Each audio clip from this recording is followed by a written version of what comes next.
you have like two of the best defensive and somewhat slower and greedier teams, right? And then on this side, we're going to have two of the best, like, fast aggressive teams, right? And we said in the pre-panel area, like, it does seem like some of these teams, they fit in groups of like, this is the meta we think it is, and this is the meta we think it is. And these two groups are going to end up clashing after this. It's going to be the best of these two teams matching up against each other to really determine which meta is best. Is the slower paced or the fast paced? Yeah, and we've not really seen too much of mix it up, or we can mix it up and we can play both styles yet.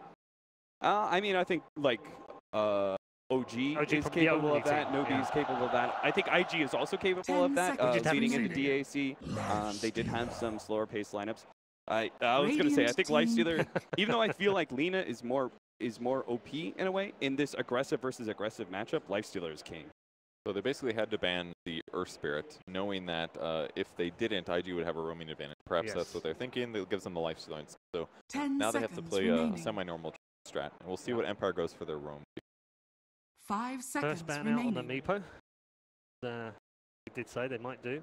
Ursa could be a value one to pick up for Empire simply because there is Lifestealer out in the pool. But again, we've already established that Lifestealer is a hero that you can in the draft, but he still plays out aggressively enough that having direct one-to-one counters may not matter. Center can be really good against Lifestealer just because of Disable as well as Stampede slow, so it's a decent opener here. Laning phase, though, it's not very good, right? Not a great time. Yeah, Lifestealer he's one of the best heroes to keep the Centaur in check in laning phase, but 5 seconds. There's always that advantage where you can just leave the lane and never come back. And well, true. The response there is often, well, Lifestealer just give him a 1v1, or like the supports can then roam though. Like the Centaur goes to jungle, Lifestealer then doesn't need his supports there. You can have one pulling, stacking the other, Baboka roaming around the maps. Empire take a kind of teamfight oriented approach now with their second pick in the Warlock. I've seen some laning stage stuff with either Centaur Warlock or like Slardar. They'll just push the lane with Fatal Bonds and do a side pull. That's a very early Tinker. It is, and normally, I mean, it's OP's, I would say, best or second best hero. He played it a couple games in the group stage, beat NP with it when they picked the Terrorblade and stuff, but that was more like the Medusa game, where it was Medusa mid versus Tinker. And that's more like a lane counter and stuff, but just for the sheer fact that this guy plays it so incredibly well, it's their like highest win rate here for him in the mid lane. They're going to value it that highly, I guess. And I think if you look at Team Empire's lineup, right, they saw Lifestealer and they went Centaur Warlock, which I would argue are like two of the best like team fighting heroes out there right now. So if you don't want to risk it and get into that, brawl against Team Empire, then Tinker is going to be one of the better heroes out there in the pool that allows you to really heavily split push, When you think Tinker Lifesteal, it's also very high uptime. It's the kind of heroes that take advantage of the long cooldown of the Warlock Rock, and that's often the response. As soon as you see the Warlock, the Tide Hunters pick heroes that aren't going to rely on cooldown. So they use that rock, maybe they win a fight. Well, as soon as you respawn, you go and take a fight yourself. I have a feeling like they ban out some vision. I think they should also ban away for the late side of Team Empire. I feel like Kata would be another troublesome hero where IG would just be able to stall the game some more. It also has mana limit. Cars. Dire team back. Similar vein with the bat, so that'll be gone. Would be a decent 1v1 against Centaur. That can definitely have an advantage. It can go both ways, but would have been really good for Tinker Vision, Lifestealer bombs. 10 seconds remaining. 5 seconds remaining. Scores for IG. Radiant team heroes that are pick. pretty good against Lifestealer Tinker. It's like mid-carry first two picks. Few teams you'll see do that, but I mean that's like IG know what they want and they want to make sure those heroes don't get banned out. I mean Lifesteal you have to first stage.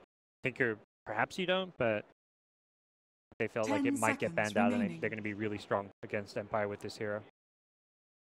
5 seconds. I don't think there are too many other cores that you really like versus Lifestealer once that jug was banned away. Reserve time. Besides like the Ursa, EA, I don't think is hero here. Something Slark too crazy, too early. It's obviously too early here, but you could delay it a bit maybe. Maybe if you wanted to like outgreed them, but I think it's risky. If you're Team Empire, I think you're more. Slark's greedy in the lanes, but I feel like in mid, they're heavy. Not good against like the 5-man. You're a 5-man yourself. I feel like Slark. I mean, he kind of can go around look for kills while the rest of the team have grouped up more, but if I was IG, I'd play it like this 4-man crew, right, where you just kind of roll as 4 constantly doing the split pushing, and when it comes to like defending towers, then they'd be hard to crack for a Slark. What about something more like Troll? Phantom I know Empire has been one of their big picks for the mid lane. I was going to say, as soon as you mentioned PA, I was like, I don't like it versus Lifestealer, but it's such a trappy hero. I was like, I thought in my head, I hear Giannis like complaining about this guy picking PA and going like dumb builds all the time in his pub games, but okay. He's such a PA is like his hero. Yeah, it is. And both teams are just taking that approach to game 1 at least, like pick comfort heroes for their core players. 5 seconds remaining. A lot of burst damage from the Nicker. That part looks scary to me. But yeah, I was about to say, do you like this versus? Reserve time. I mean, it's going to be safe lane, I imagine, the PA, not mid, but it's you hit the BKB timing, you're fine versus Tinker, but the one place PA kind of struggles is when you always go like Vlad's with phase. Like you delay your damage item and you delay your BKB. I feel like the fast Deso build is so much better. Yeah, you might have low HP, but at least you have something you can play around. Whereas the other builds, you don't really do enough of anything. The timing of BKB and Abyssal are going to Vision as well. If he can get on top of the Tinker every fight, that should be a dead hero if he's got BKB. Follow-up. Is there some kind of vision hero you think you can throw for them? Radiant team pick. Centaur. You run in there and look at him with your eyes, and then the PA goes in. Okay. Get the Ag Stampede over his trees. Probably Baboka's hero. 10 seconds Good roaming alternative. Fast, done, scales well. I like it. 5 seconds Great combo with Lifestealer, obviously, bomb-wise and damage amp-wise. Eat Centaur alive this game. Still going to have some issues with the PA. They're pretty right-click focused.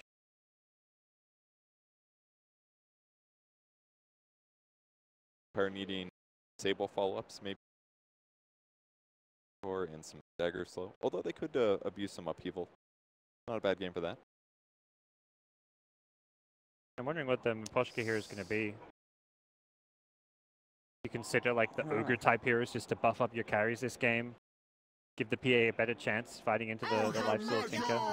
I don't know if you're going to get enough value out of that, but it's a good way to deal with Slardar. Like it's their roam here, right? We're into tier 2, tier 3 roamers already, so that was definitely the best way to hate it.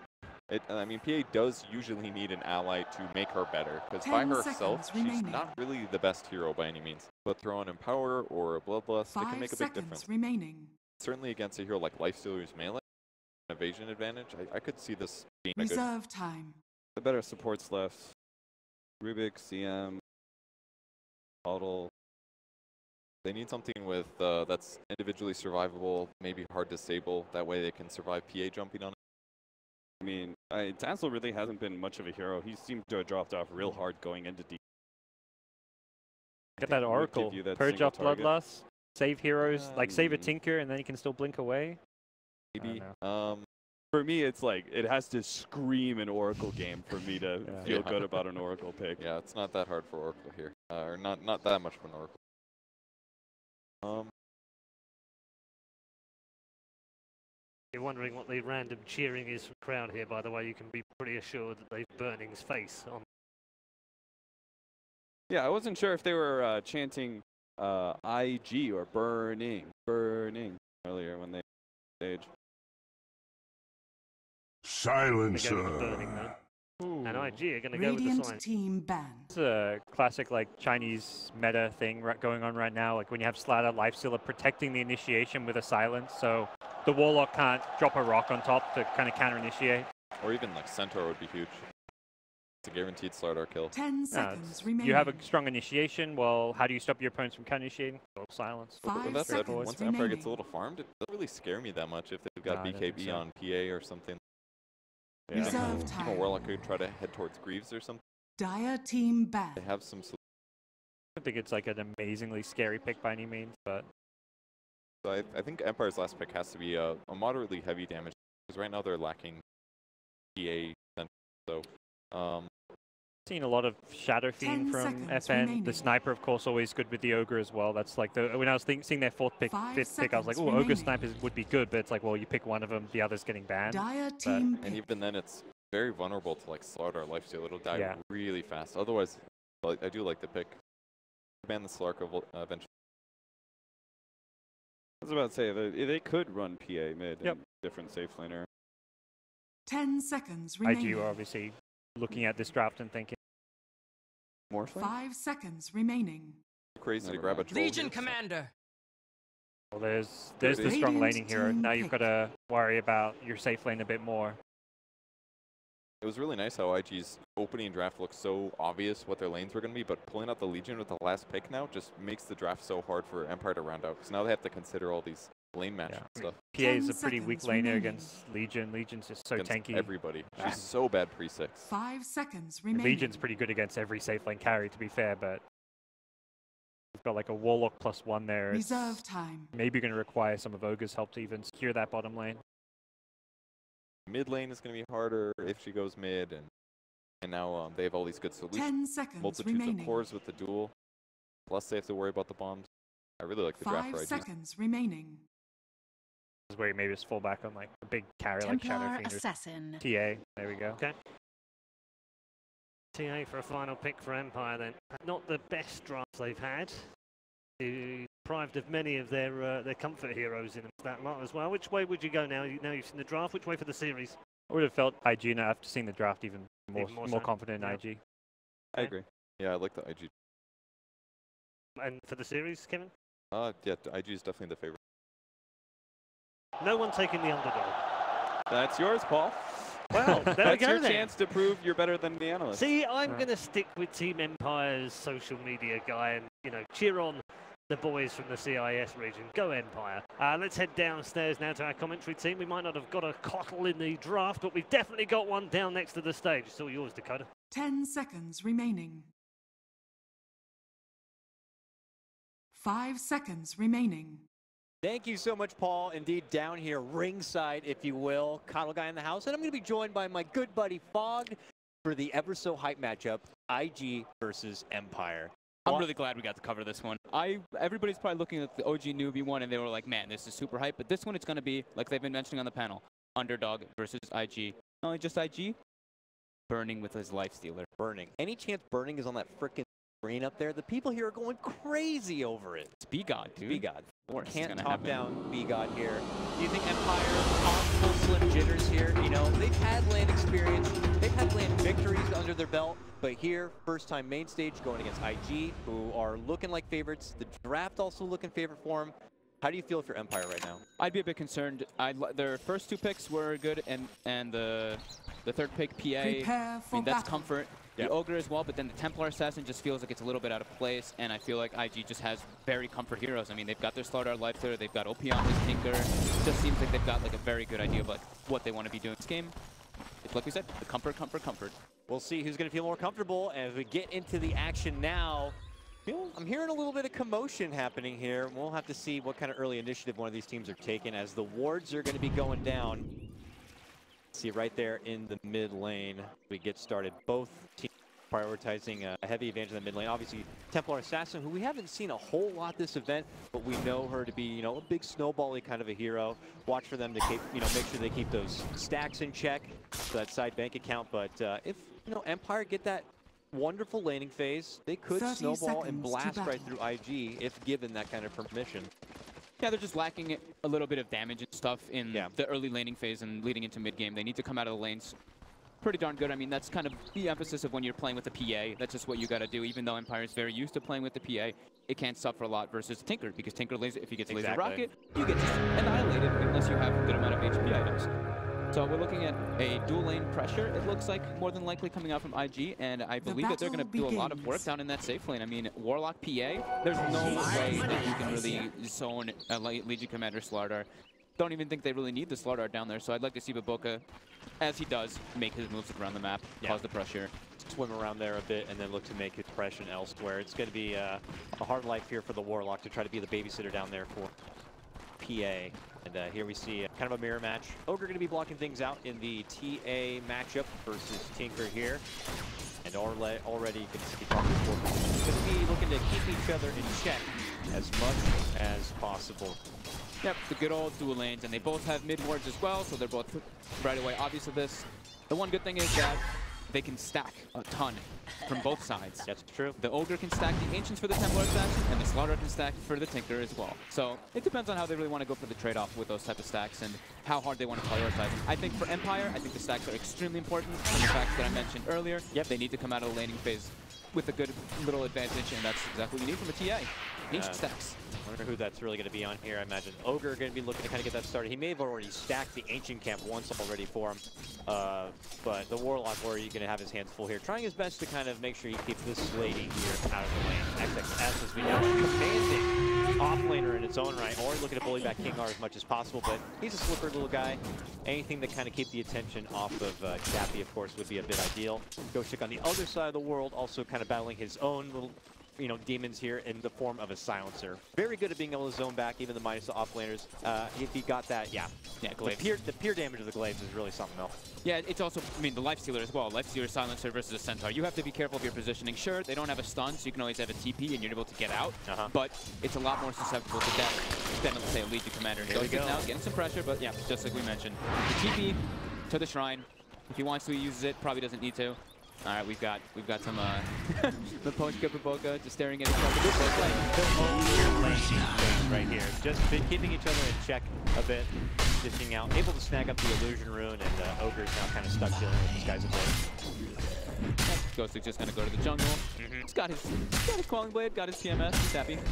He's got the Shrine up as well, so he's gonna probably use that one and make his way back toward the laning phase. It's looking pretty good. Chappie seems to be getting some good farm. They've been able to pull that wave closer and under the tower for her to work with.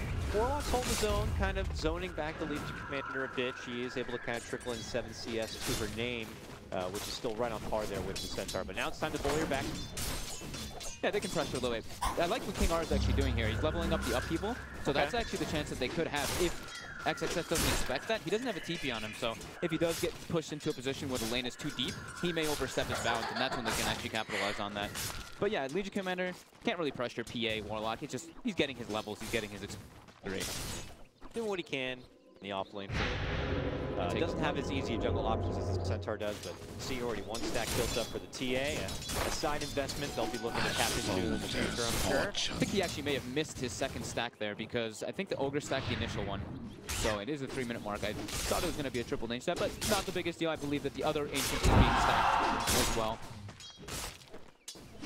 Care of it. Looks like we may have a rotation down here. Slardar going to be finally venturing away from that battle with the Ogre in the mid lane and looking to assist the Lady Legion Commander in zoning back KingR a bit, or at least taking some of the XP, or taking some last one. Boca gets a piece of that pie. Swaddle himself out, able to pull the lane all the way back in the field.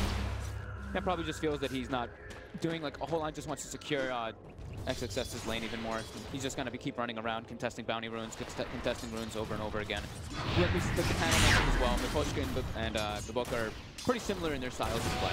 So we'll probably be seeing them do like mirror things, except it does seem like Miposhka is just stacking a lot more than Miposhka is. Miposhka definitely has kind of that objective to kind of go for here where it's not as necessary for IG, leaving Slaughter to be able to roam through and even contest opposing bounties, or the bounties of his own.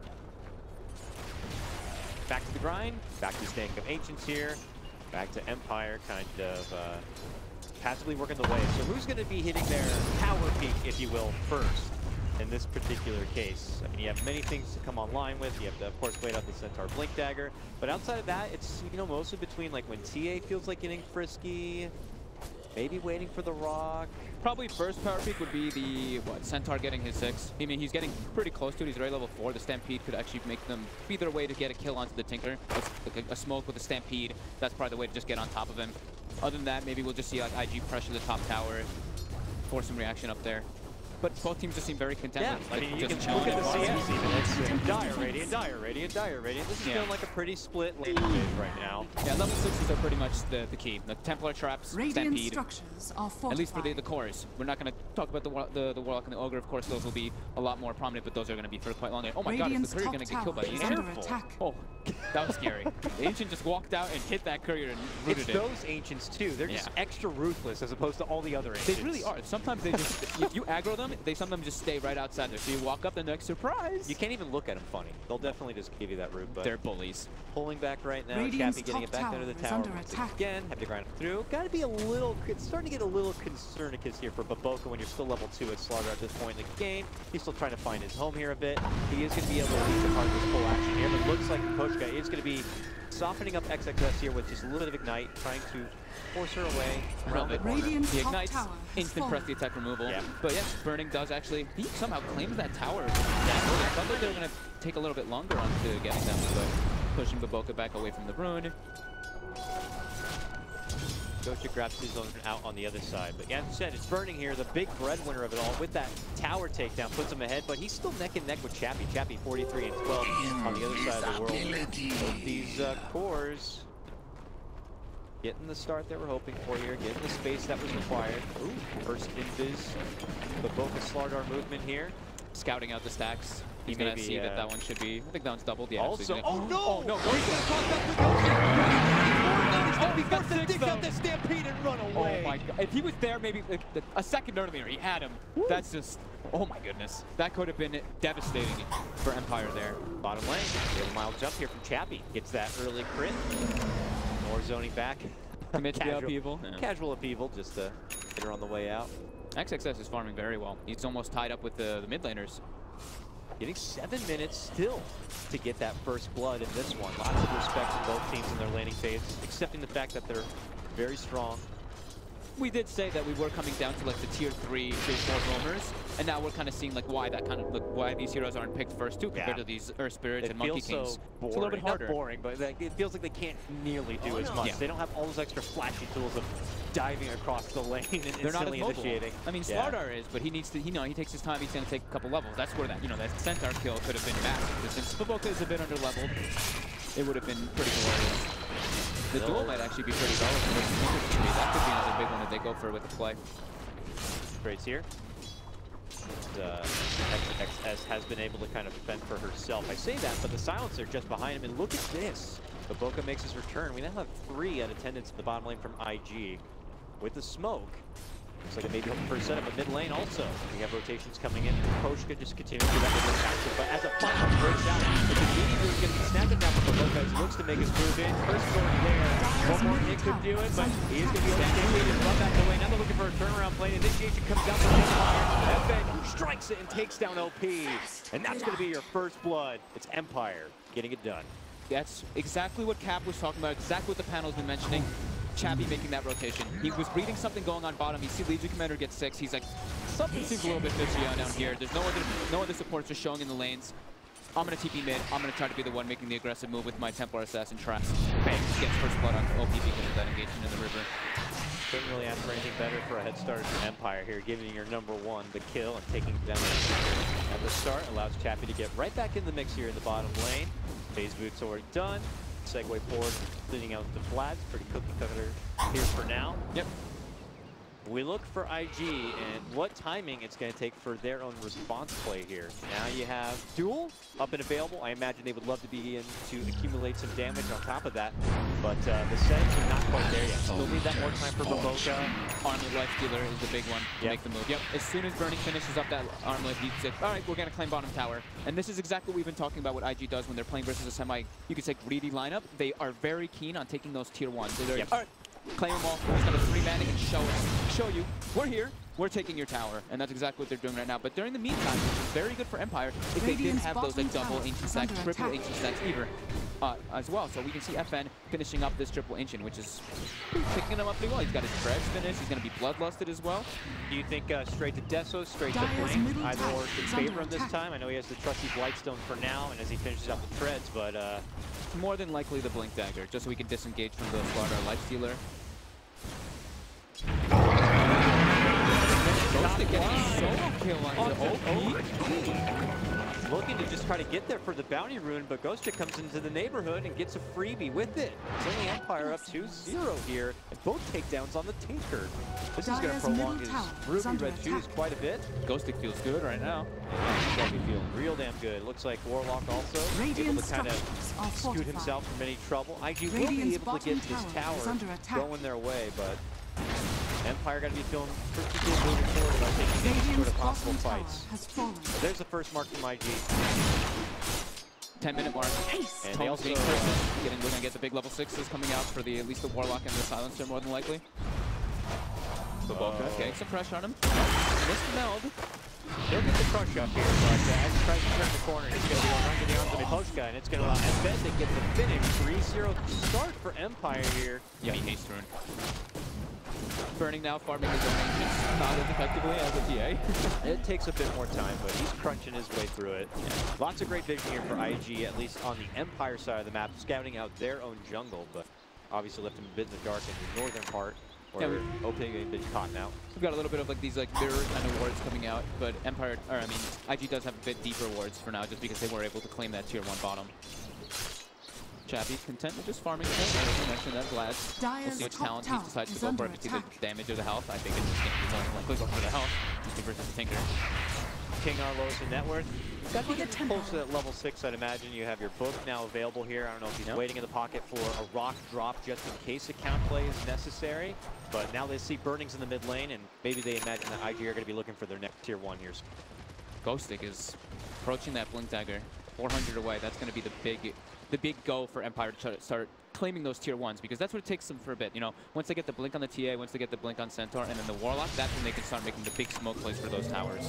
12 minutes, and we have the host shot, and they're going to look to push you right away. Missile's already going to be going out. The host should be chopped up here from Burning, who will claim the first kill for IG. Rotation to come in from IG. Poke him at the back of the dagger a bit, but IG's still here, fighting, looking to this tower if possible, while Empire just kind of playing with the clock here, knowing that blink should be incoming any moment possibly for Ghost. Stampede out bottom lane. Q, who's just trying to go for a D ward. They're going to make the chase for him. Oh, he's dead. No forgiving slash, but Ben will be able to dish the burst where necessary. So Chappy has the Desolator quick, put it in his quick buy right now. So we're going to see which one goes to the Deso. I mean, it looks like it's going to be the PA instead of the TA this time. So TA might just go for this Blink BKB build, just to be able to deal with the Tinker, maybe even Blink Manta, maybe Blink BKB and Manta since he's versus Global and Tinker to remove that laser, remove the Amplify. Tons of different reasons for him to go for both builds. Very appetizing in this kind of a game. So, all right, there we go. First and best gang coming out with the Blink Dagger on the Legion Commander. See if we can get a successful duel. Baby. Burning all saddled up. Ready to bring it away, but look at Empire. They have that blink and they have a smoke. Smoke also comes up from IG. They could end up crossing each other's path, but now a 180 back the other direction from Empire. All right, Silencer, let's see your positioning for the counter initiation in this fight. Look like maybe straight to the pit, but moving around all the way, and it could be just your first double to take the game. That will be your first initiation, your first duel victory. Empire not happy with that approach from IG. They will take their business. Radiant's middle tower is under attack. Yeah, wasting a little bit of time and a smoke. Bit unfortunate for Empire, but it looked like they were just trying to make space there for FN, as it seemed. But FN seems like he was getting enough free farm that he decided, you know what? I don't need to go back for the blink tag. Okay, now he changed his mind again. Make up your fucking mind, FN. So he gets the blink. He actually still has the Deathslow in his quick buy too. So they have 2 Deathslows in their quick buy. So maybe we'll see 2 of them. Be a bit strange to see it, but maybe. Hiding in his tree, the closet, King R, trying to slow the roll of IG a bit. Waiting to see if Empire is going to do anything about defense, but it looks like they're just going to leave the supports. No, TH showing up now. They've got Stampede, they've got Rock, they want to contest this. Shields out. Lift comes out. Burning wants the last hit. They're going to jump in. Run to FM, but the silence is going to be coming out, and they're not going to be able to get the save. Insta burst takedown to TA. Here comes the counterplay coming out with the Stampede runaway. The Rock going to be committed on this one. It's all for Empire to make a hasty escape. Strong move from IG to make a committed dive behind the tower, and they were all behind it. Very costly attempt at a defense by Empire. Having to commit their Rock. They lose their TA, they use Stampede. Definitely not, they were not in position to defend that tower. They definitely should have ditched. They ghosted sitting at like 30% HP, but their initiator can't really go in. I think the call should have probably been to go back there, but IG capitalizing on that mistake, claiming a tier 1 and money starting to together here a bit for IG.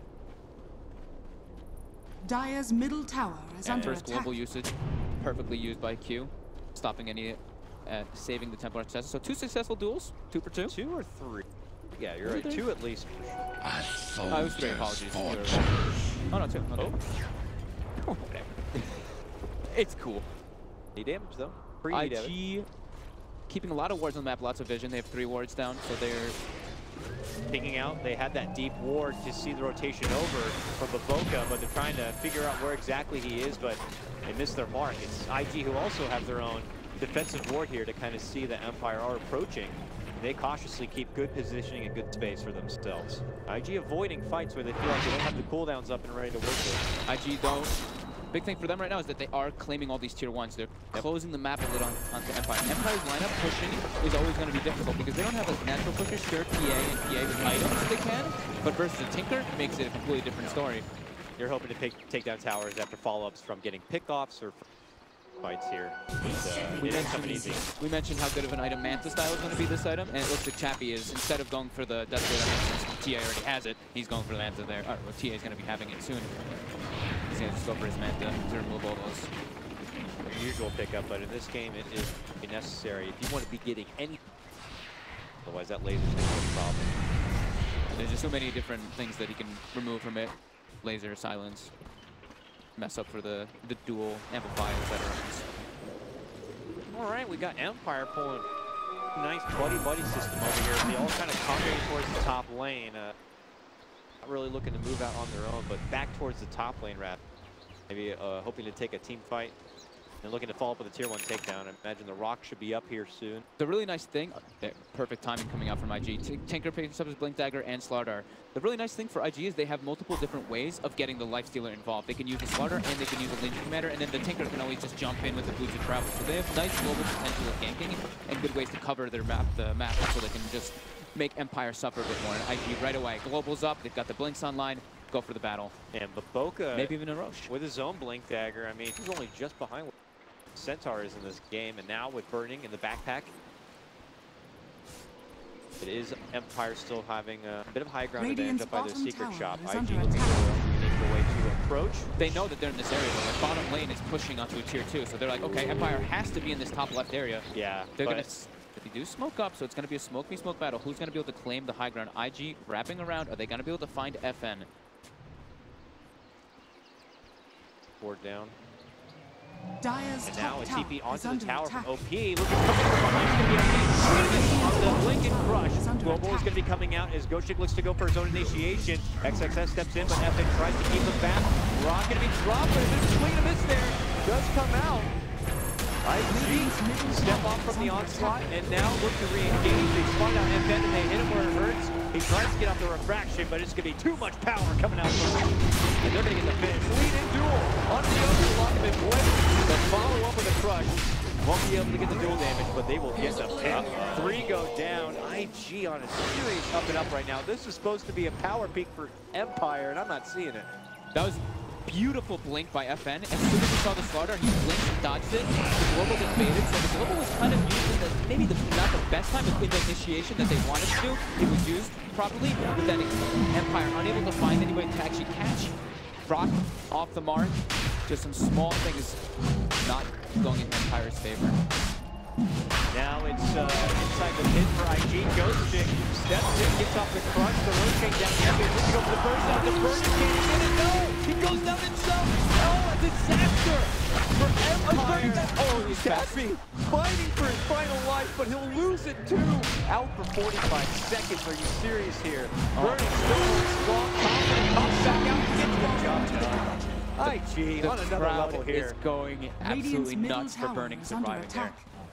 Man, he looking on the mark here in their Game 1 debut here on land for Empire. Their combo, their comfort, you know, the Slardar Lifestealer Silencer, this trio is just. This is what they came into this tournament with, threatening, and everybody recognized it. You saw many first phase bans onto the Lifestealer here, but then we saw Burning find success with the Jug. We find success with the Weaver, with the Spectre. Now we find the Lifestealer back in action again, and Burning says, I'm not rusty. You can ban it.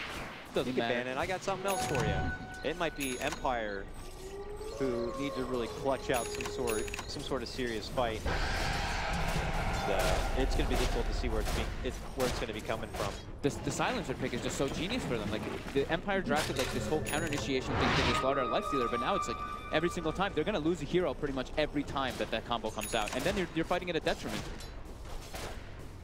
IG back to the grind here as they wait for those cooldowns to take another engagement against Empire, and maybe even consider moving forward, finishing out some tier 2s here on the back of this Aegis they have. Empire trying to create as much space for themselves, pushing back out this mid lane, top lane for Empire. Sorry, just because like, who's the real, like who's the one who's going to be making the space? Like the Ogre and the Warlock aren't really the guys who want to be like running around and like making those like individual gang plays. It's the cores that really need to make the game. XXX getting a duel here on the FN laser. Are they going to spin him up? Doesn't get dual damage, but FN gets brought down quite heavily. Job done, nonetheless. And they'll get the finishing up here in the bottom lane. The tier 2 to go down. Empire trying to get their first tower of the game here in the top lane. Okay, they might get a forgiving little pick here. OP, who's hiding behind the tower, will get punished. Great positioning there by Ghosting. OP literally just blink threaded. So he's like, oh. Finally, they'll be able to get that tier 1 down. Look at bottom lane. It's already pushing into the high ground now. Empire got to get back and deal with it. And IG have already moved on to the next lane, the next tier 2. And they're happy to have Burning confidently out in front, supporting that extra life here. Chappy definitely feeling the pressure for Empire, switching his build up. Can't go for that greedy Manta anymore. He has to go for the BKB. There's just too much burst potential coming out. No one to really be able to get to the back line to shut down and blast out a silencer before the global can come off. It's always IG kind of taking the lead in a lot of these fights too. A lot of credit to XXS, of course, but Empire pull off. They're doing all this under the watchful eye of IG too. Placed down these very nice deep wards here. As you can see, the push will at least be able to take care of one, but there's another one just like 40 feet in the other direction. So IG has very good warding this game. Keeping the aggression up, always knowing where Empire is if they're still behind people, but Empire's just in this awkward place. They can't really go for the flame worlds. They only have that one tier 1 flame, so it's like they have to kind of depend on IG to make like a little bit of a positioning error for them to claim those at the moment. Now IG making a mistake at this point. You really want to be falling back on. And also they have Aegis, so it's like, do we really want to make some type of aggressive move and hoping they make a mistake into Aegis? It's too risky. Certainly, if not then right after the Aegis is when Empire have to do something. I don't know when the potential of the line is going to get any better as this game does scale. I only see Burning getting stronger, the Tinker getting more items in the belt, and more dual damage going the way of LC. Once the TA and the PA have BKBs, it's going to be like they can actually be able to do some more in the fight, but until then it's really hard for their own gank, and they do actually end up finding XXX again, Ghosted with great positioning, just finding heroes segregated alone. Yeah, they didn't even really need a ward for that one. Might even think there's a ward deep for that specific kill. But Empire managed to fit something for themselves. Yeah, I'm surprised they actually don't have more TA traps or anything placed around the map. I'm not really seeing a whole lot coming out from FN. I think he only has like 1 or 2 around the map, but yeah, I'd like to see him be able to place a little bit more proactive ones into the enemy jungle, just to check, keeping eyes of like those type of areas, maybe choke points when there's like ramps and stuff like that. For the most part though, it's been IG either smoke ganking or just having the map control for them to be able to go for their plays. Yeah. Step there for FN. Got the BKB now finished for Chappy. So he won't be able to get focused down nearly as easily. Just with the duel. Empire has 5 down here, maybe looking to push out this bottom lane and make smoke, but they gotta be careful. There is a deep IG ward there. Could scout them, but it looks like they're gonna take their full business up and through the mid lane. Last tier 2, IG's like, alright, let's just push top lane. Aegis does get weak lane. But they do have an enormous life stealer sitting on, 32 armor. Frickin' Burning. Yeah, and he's already taking the build that you'd want to do exactly versus 2 high physical damage cores. Build an AC. Armor. And then as you see, as well, we see Silencer building Medallion. So we're just going to be building toward that Solar Crest. Solar Crest, AC. Yep. You got the amplifying damage coming up from your Slaughter Arm. Corrosive Haze. It could be a nightmare for Empire. Yeah, they definitely have the tools to deal with all that. Deal with such massive physical damage. All right, all outer towers taken off the playing field here for Empire. Empire looking to push out what they can do. Not want to be stuck in that position where you're just cramped indoors waiting for the inevitable play and waiting for maybe an overstep from IG. Does seem like that's starting to feel like what's happening. That's how you naturally just kind of get yourself put in that position. Well, I would love to see IG find opportunities to be able to go out there on adventures and be able to kind of get those pickoffs, but it's IG who, after taking that tower, go into their smoke here, even pass over the haster just in case it gets spotted. They're going to be going right through the Empire is just stuck in their base. They don't see anybody with their wards. They're like, something's up. They'll see OP to the mid lane. Uh-oh, Chappie. Chappie on the low ground. Scan goes out, but bo3 able to get the catch with the crush. Yeah, just trying to keep the pressure on them, keep Empire locked in their base, and OP's doing a great job of just forcing the side lanes in constantly. I mean, this is the job of the Tinker. Force them in, trap them in their base. They're not getting the opportunity to go out and gank them at all because, as I keep kind of harping on, their supports can't really do that. It's like, what, are you just going to commit a rock to try to get him as he's TPing in and stuff? Very hard for them to really be set up unless, like, it's Ghost Stick finding those opportunities. Okay. This is nice though for Chappie. Nice little solo pickoff. We take those if you're Empire. 437 for killing the 5? We take those. We take those. Now, if you know, maybe not for Empire's sake, hopefully for them, but if the game continues to pan out the way it does and IG eventually take over, in the Game 2 draft, are you suspecting Empire to go a lot more into getting that solid 4 position, that solid proactive support? We'll see. It was banned down in the first 2, right? Yeah. So it did make it a lot harder for them to really go for that. I mean, I would imagine IG would ban like a Monkey King and an Earth Spirit. So, I mean, I would imagine Empire might push to grab one or the other if available to them. But it just looks like that way. It feels like, unfortunately, with the Warlock Ogre pairing, the lane phase did feel like it wasn't going to be able to get as much done as you'd like. Yeah, I mean, the panel touched on it a bunch of times too. It's like Miposhka, that guy is this is the playmaker for this team. Sure, Chappie's getting involved more, but Miposhka's just playing a walking bloodlust at this point. So it's making it a lot harder for Empire to really do things. And they're used to it, at least, because they're so used to him just being like, okay, going here, don't killing here, making the moves around. But Ogre's not that type of hero. Baboka going for that Midas, of course. I mean, it's the build we're seeing on all these. I mean, the majority of 4s, but also it's been the build for Slaughter for quite a while. You get your Blink Dagger, you don't really need anything. Sure, a 4-staff is luxury and everything, but Midas is, you're going to get those 4-staff and everything eventually. And you're in the lead, so why not? You're just winning the farming game, and you're only the lead bigger as time goes on. You're just putting the more pressure onto Empire to kind of do something about it. Speaking of pressure, you can feel the pressure that Empire's feeling too. Look at their wards, look at the way they're like positioning. Yeah, right. I think it's safe here if we wanted to make a possible smoke. You see Miposhka show up, he's got the purple stuff here. Look at FN. FN's literally like, walk up the hill.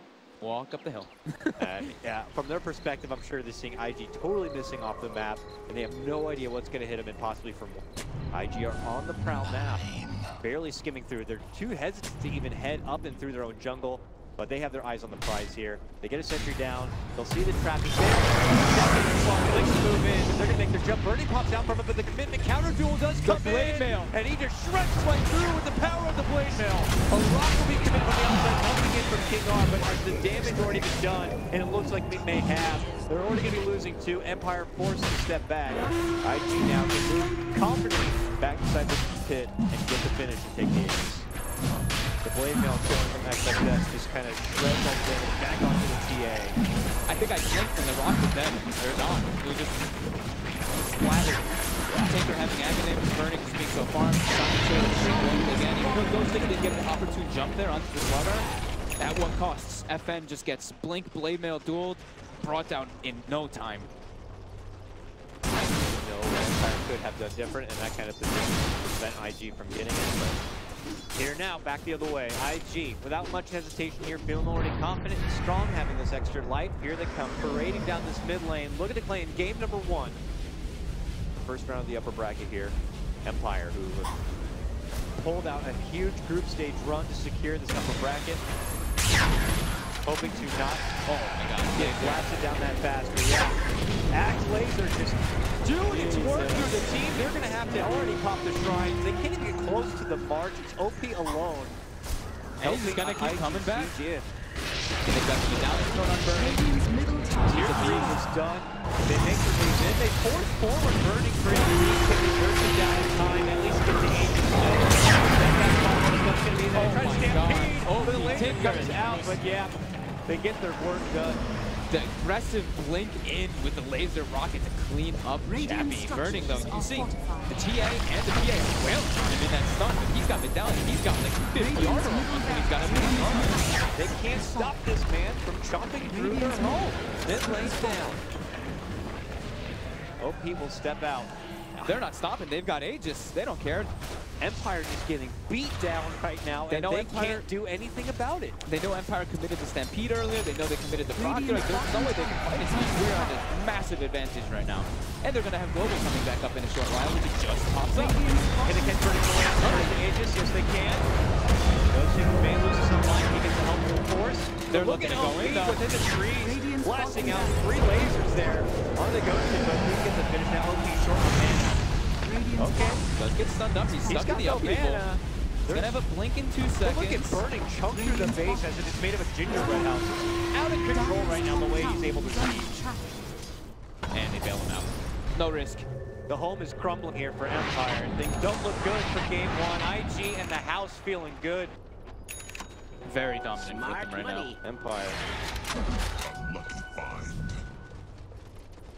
Empire just stuck in a hard position. I mean, losing 2 Raxes now versus a lineup that is scaling pretty damn hard. Sure, you have Bloodlust with TA and PA, but versus a Tinker? Tinker is incredibly good versus both those. He's in building for the Ethereal Blade soon to kind of counteract their physical burst as well. Yeah. Blade mails, there's lasers, there's rockets. Ghosted almost finding another opportunity on OP there. I gotta say, Ghosted has definitely been he's the only shining star right now for Empire in this game. Just always finding those like small little pickoffs and everything.